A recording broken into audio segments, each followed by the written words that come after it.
মরণ ঘুম বোধহয় একই বলে।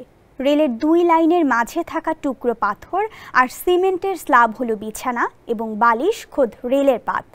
এমন স্বর্গীয় বিছানায় রোদ থেকে বাঁচতে ছাতা খাটিয়ে নাক ডেকে শান্তিতে ঘুমাচ্ছিলেন এক ব্যক্তি। নিশ্চিতভাবে এটিই হতে পারত তার শেষ ঘুম। তবে চালক ট্রেনটি থামিয়ে তার শান্তির ঘুমখানা ভাঙালেন।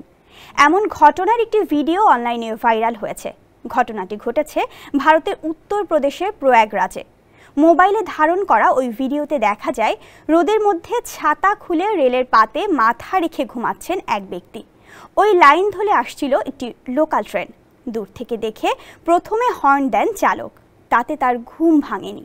শেষে এমার্জেন্সি ব্রেক কষে ট্রেনটি থামাতে সক্ষম হন চালক। বাংলাদেশের একমাত্র মাল্টিন্যাশনাল টাইলস ব্র্যান্ড আরএকে সিরামিক্স। কাছে গিয়ে ঘুমন্ত ব্যক্তিকে গায়ে হাত দিয়ে ডাকতেই ধরফড়িয়ে উঠে বসেন তিনি। পরে গন্তব্যে রওনা দেয় ট্রেনটি। ঘটনাটির ভিডিও এক্সে প্রকাশ করেছেন শচীন গুপ্ত নামে এক ব্যক্তি। এতে ব্যাপক হাস্যরসের সৃষ্টি হয়েছে।